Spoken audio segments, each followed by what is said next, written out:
and we're pleased to be joined by the sporting director, Tyler Heaps, who's taken time out of his very, very busy schedule. This guy does so many things, off days, match day as well. Tyler, thanks for doing it. Thanks for having me, as always. Tell us, I'm going to start with a true tap-in for you. MLS All-Star balloting is open. Fans can vote. Who should they be voting for? Oh, man, it's a tough one.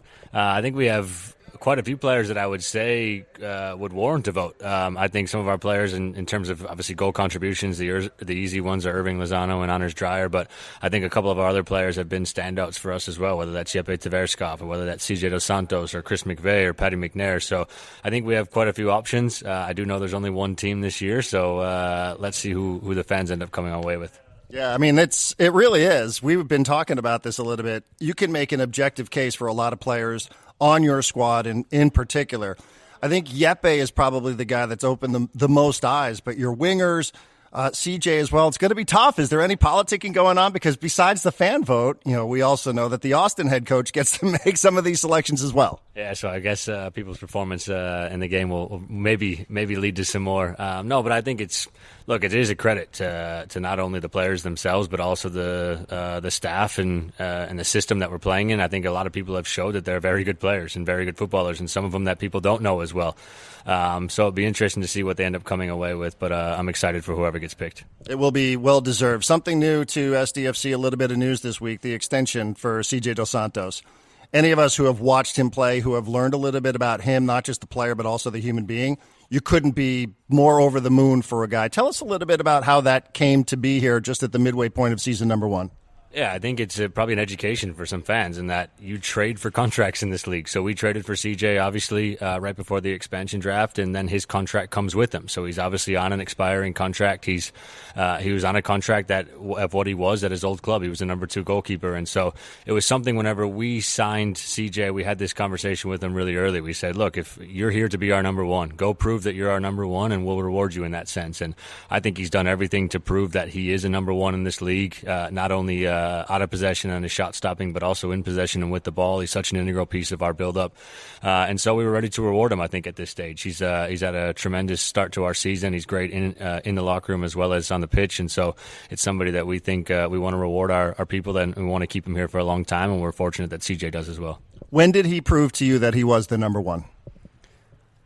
Oof, that's a great question. I think he's just done it over and over again. I think it was in preseason whenever he came and showed up every single day and really bought into what we were asking him to doing. And then it was the opening game, obviously a big performance and a shutout in his debut for us. And then it was the next game in terms of obviously his big saves and his fireman mentality. And so I think he's just proved it over and over again. And it was only a matter of time. I think we probably made this decision a little bit earlier, but then it was just about making sure that it was right for him as well as us. We're after tonight's match, we're going to be at the midway point of MLS regular season, right? Hard to believe this will be match day 17. Overall, do you have an overarching view of all that's gone on here, maybe on the pitch, off the pitch as well? It's been a bit of a whirlwind here, but as we close out the month of May at the midway point of the regular season, are you about where you thought you'd be? Has this matched your expectations, exceeded it? How do you view it? I can't believe we're at the halfway point, but it's yeah, look, I think we've probably exceeded a lot of people's expectations. What I can say internally is that we have extremely high expectations, and so we're trying to live up to those every single day.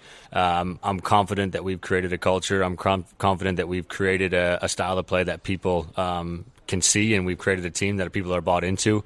And then the points, they come and go. I think we've went through ups and downs this season. Obviously, we started really well. We went through a dip, and then we went through another good patch of form, and that's going to come with the ebbs and flows. And so now it's about really refining those details and making sure that we can continue to put points on the table in the second half of the season. You have 4 players who are being called up to international duty. They're all familiar with it. It's not the first time for any of them, but it might be the first time in a while for Chucky in particular, and obviously for Anders. What sort of pride does the club take? I know it's about the players, right? But, the players have performed in a system, and I wonder, what that's like on your end, just watching these guys get recognized by their national teams and get the call-ups. It's actually 6, and it's actually 6 full internationals as well as 2 youth internationals, which makes 8 total from 2 the first window. So from us, it's a really proud moment. Oni Velikari was announced this morning. He's back into Finland, so it's exceptional for Oni, somebody that came here and was able to get back in the national team. That's obviously the same thing that's happened with Luka, with Honors, and with Irving.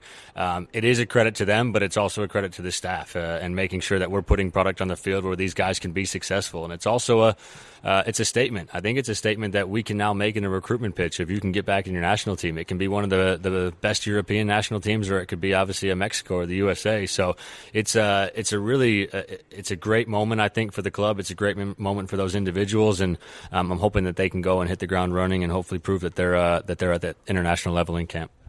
You are playing a couple of 18-year-olds seemingly on a regular basis at the fullback position in Luca Bambino and now Oscar Verhoeven. You know, I've been around a lot of coaches and executives in my life who just are reluctant to play younger players. And I know it's part of the DNA of what SDFC is all about. But I think so much of that is about Mikey's trust, about your trust as well.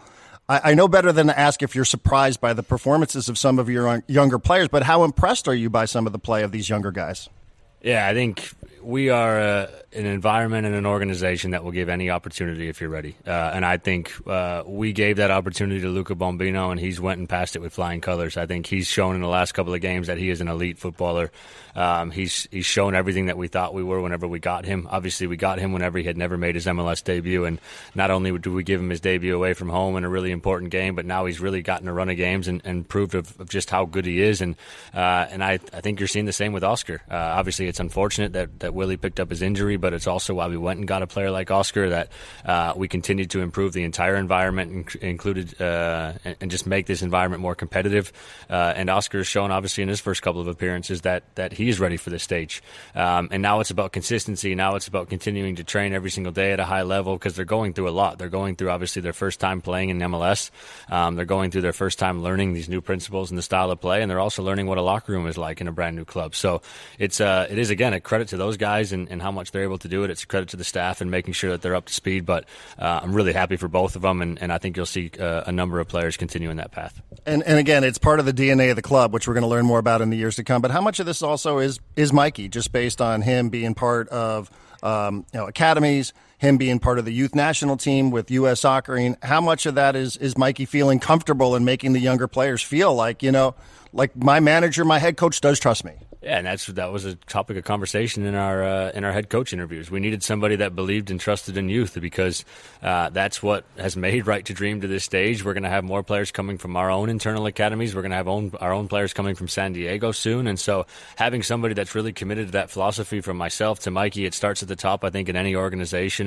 And it also helps in our recruitment efforts, because we're also going to try to sign other young players. And so having them and having examples of those guys coming in and settling, and ideally, again, getting back into the national team, which Luca Bombino has done well with the 20s.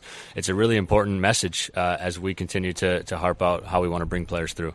All right, my last question here, because we love talking about the, as Adrian refers to them, the McSmash brothers, your two center halves here. But McVay in particular, he's one of 4, I haven't checked the stats, but he's one of 4 outfield players who have played every minute of every match. I don't know that you're going to say this is a surprise, but wow, what a player it is that you guys have there each and every match, so reliable. Yeah, he's been fantastic. He's somebody that, again, he's just such a good person, and came into this organization and said, I'm going to put my head down and I'm going to give everything for the club. And that's now translated to every minute, as you say. It's probably not the way we had it drawn up at the beginning of the season, but he's impossible to take off the pitch at the moment. I think what he does, again, with the ball, without the ball, him and Patty, I think, have created a really good trust and relationship between the two of them in terms of what their strengths and weaknesses are. And he continues to grow every single game. I think everybody's probably asking, when's he going to hit a dip? But I think he's just only continued to prove that if he can keep training at a high level, he can keep playing at a high level. And I think we have the utmost trust in him to obviously anchor our back line, and he's obviously repaid it for us. Tyler, thanks for doing this. Thank you. Appreciate it.